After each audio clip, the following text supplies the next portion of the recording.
Broadway ਤੁਹਾਡੇ ਵਿਦੇਸ਼ ਜਾਣ ਦੇ ਸੁਪਨਿਆਂ ਨੂੰ ਦੇਵੇਗਾ ਹਕੀਕਤ ਦੀ ਉਡਾਨ। नमस्कार दोस्तों, मैं अमरशीद ब्रॉडवे इमिग्रेशन सर्विसेज से लगातार कोशिश इस चैनल के जरिए कनाडा स्टडी वीज़ा को लेके हर लेटेस्ट इंपॉर्टेंट अपडेट आपसे शेयर करते रहे। कनाडा के अंदर अब सब जानते हैं कि इस समय जो वीज़ा रेट या रिफ्यूज़ल रेट दोनों को गिन लो तो 50% चल रहा है।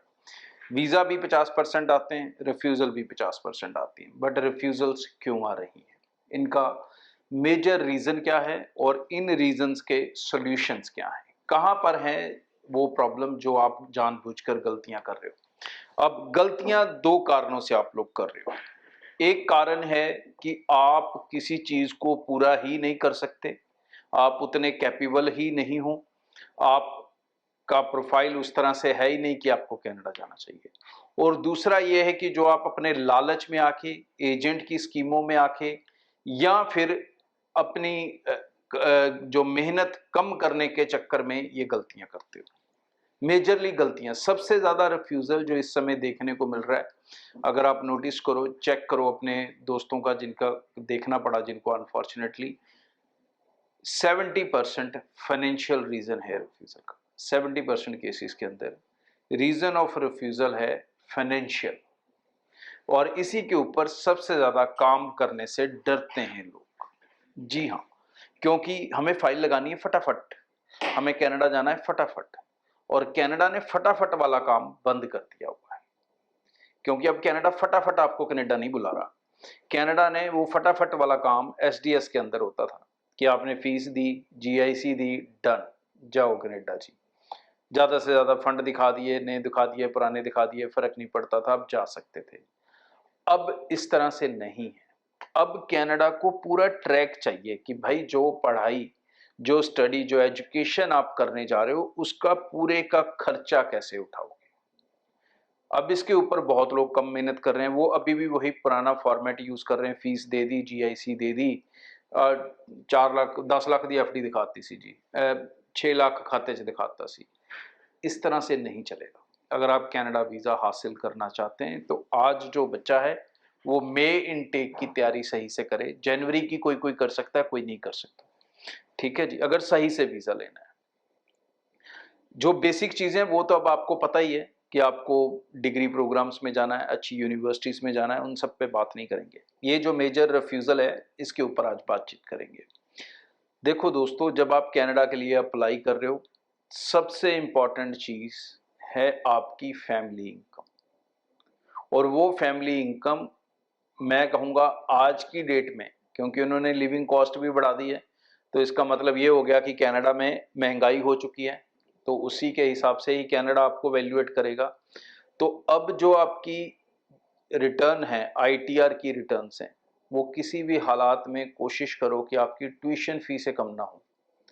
जिस प्रोग्राम में भी आप जा रहे हो, जितनी उसकी फीस है, उतनी इनकम ज़रूर आपके पास हर साल आती हो।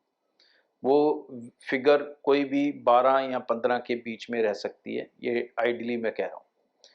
दूसरी इंपॉर्टेंट चीज़, फीस 1 साल की देना ये ज़रूरी है, इसमें कोई कोताही ना बरतें। 1% भी फीस कम जाएगी, आप रिफ्यूज़ल का हिस्सा बन जाओगे। जीआईसी वो भी अब कम नहीं हो सकती, और अब जीआईसी बढ़ भी चुकी है, तकरीबन 22,835-65 ऐसे कुछ डॉलर्स हैं जो जाएगी, तो भाई वो भी देनी ज़रूरी हो चुकी है, वो भी देनी है। अब उसके अलावा आप कितने साल के कोर्स के लिए जा रहे हो। अगर आप 3 साल की ग्रेजुएशन के लिए जा रहे हो फॉर एग्जाम्पल, तो मैं हमेशा जो कहता ही हूँ कि आप कम से कम सेकेंड ईयर की फीस के इक्वलेंट फंड ज़रूर दिखाएं। बहुत सारे बच्चे या बहुत सारे कंसल्टेंट या बहुत सारे पेरेंट्स अभी भी इस चीज़ को मानने को तैयार नहीं। जो नहीं मानते हैं, मैं चाहूँगा कि वो एक बार रिफ्यूज़्ड हुए बच्चों के प्रोफाइल पढ़े। मैं तो रोज़ देखता हूँ, मैं रोज़ इस चैनल पे शाम को लाइव करता हूँ 6 बजे, तो सब बच्चे कनेक्ट होते हैं, वीज़े वाले भी कनेक्ट होते हैं, रिफ्यूज़ल वाले भी कनेक्ट होते हैं, सब अपनी अपना दुख सुनाते हैं, स्टोरी सुनाते हैं। तो भाई सबसे ज़्यादा प्रॉब्लम यहाँ आ रही है कि जब आप फंड्स कम दिखा रहे हो, that is a one problem. दूसरी चीज़, फंड्स दिखा रहे हो लेकिन वो फंड्स जेन्युइन नहीं है। फंड्स ओल्ड होंगे तो ही वो जेन्युइन गिने जाएंगे, और ओल्ड देखे जाएंगे आपकी बैलेंस, जो बैंक स्टेटमेंट है उससे, और वो बैंक स्टेटमेंट में वो एंट्रीज कहाँ से आ रही हैं उससे पता लगेगा, ठीक है। ये उनका एक्सपीरियंस है वैल्यूएट करना।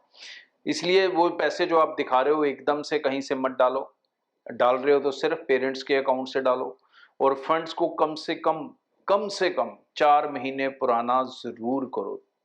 अगर 4 महीने 3 महीने से कम फंड्स पुराने होंगे तो उसको वीज़ा ऑफिसर बिल्कुल भी वैल्यू नहीं करता।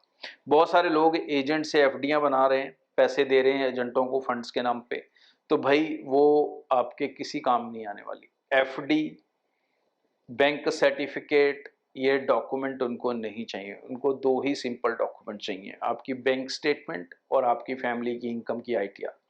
अब इसके साथ जब आप 3 साल की पढ़ाई करने जा रहे हो, 1 साल की फीस आपने पे कर दी, जीआईसी कर दी, दूसरे साल की फीस आपने शो कर दी, तीसरे साल का क्या? कईयों को इस तरह के चैलेंज भी देखने को मिल रहे हैं। तो जब आप अपनी फाइनेंशियल समरी बना रहे हो, उस फाइनेंशियल समरीज के अंदर ये उनको बताएं कि आपने 1 साल की फीस दे दी है, जीआईसी आपने पे कर दी है, दूसरे साल की फीस पेरेंट्स के पास रेडी है, तीसरे साल की फीस उनकी कुछ इन्वेस्टमेंट्स हैं, उनकी एक रेगुलर स्ट्रॉन्ग इनकम है, so they are very easily capable enough कि वो मेरी स्टडीज़ को कंप्लीट करवा सकते हैं और स्पॉन्सर कर सकते हैं। ये कॉन्फिडेंस उनको आपको कवरिंग लेटर के अंदर देना होगा, अपनी फाइनेंशियल समरीज के अंदर देना होगा। मास्टर्स वालों को ये देने की ज़रूरत नहीं है, उन्होंने फंड्स दिखा दिए हैं, 1 साल की फ़ीस पे कर दी है, उनका कोर्स ही 2 साल का है तो इट्स फाइन। कोई बच्चा डिप्लोमा में भी जा रहा है, 2 साल का है, तो भाई वो भी दिखा सकता है, बट डिप्लोमा सोच समझ के लेना, ये मैं हमेशा कहता हूँ। लेकिन बैचलर्स वाले बच्चे इस चीज़ के ऊपर ध्यान रखें। अगर आप इस पैटर्न के ऊपर ध्यान नहीं रख रहे हो भाई, तो आप रिफ्यूज़ल लोगे, फिर दोबारा 2-3 महीने अगले इनटेक में जाके वीज़ा लोगे। तो बेहतर है ना अभी से काम कर लो उसके ऊपर, क्यों इग्नोर करने की कोशिश कर रहे हो? जहाँ 20 साल के हो गए, 18 साल के हो गए, 22 साल के हो गए, 25 साल के हो गए इंडिया में, तो 3-4 महीने में कौन सी जान निकल जाएगी? 3-4 महीने बाद कौन सा कनाडा बच्चों को लेना बंद कर देगा? ठीक है नहीं? तो अपनी फाइल्स को सही से बनाएं, फाइल्स के ऊपर मेहनत करें, फाइल लगाने में जल्दबाजी के अंदर कुछ नहीं रखा हुआ है। दूसरी चीज जो बच्चे गलतियां करते हैं, वो कम आइलेट्स पीटी के साथ फाइल्स लगा रहे हैं। बहुत सारे बच्चे 1 मॉड्यूल 5.5 फाइल लगाते हैं, रिफ्यूजल आएगा। बहुत सारे बच्चे ईच मॉड्यूल उनका पीटी स्कोर 59 नहीं है और वो फाइल्स लगा रहे हैं, तो भाई आपको भी रिफ्यूजल आएगा।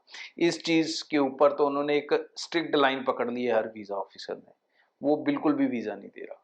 तो भाई ये चीज़ों के ऊपर अगर आप मेहनत कर लोगे तो आप अपने कनाडा जाने का सपना जनवरी इनटेक के लिए पूरा कर सकते हो। लेकिन अगर आप ये सोच रहे हो कि मुझे जनवरी इनटेक में जाना है, अक्टूबर इनटेक में मैं अक्टूबर मंथ में मैं उठूंगा, नवंबर में एजेंट के पास जाऊंगा और जनवरी में कनाडा जाऊंगा, तो आप बहुत बड़ी गलतफहमी में हो, आपका कुछ नहीं हो सकता। जो टाइम से अपने प्रोफाइल्स के ऊपर मेहनत करनी शुरू करेगा वो ही सही तरीके से 100% वीज़ा हासिल कर सके। आगे भी इस चैनल के जरिए रेगुलर अपडेट आपसे शेयर करता रहूंगा। आज के लिए इतना, थैंक यू। ब्रॉडवे ਤੁਹਾਡੇ ਵਿਦੇਸ਼ ਜਾਣ ਦੇ ਸੁਪਨਿਆਂ ਨੂੰ ਦੇਵੇਗਾ ਹਕੀਕਤ ਦੀ ਉਡਾਨ।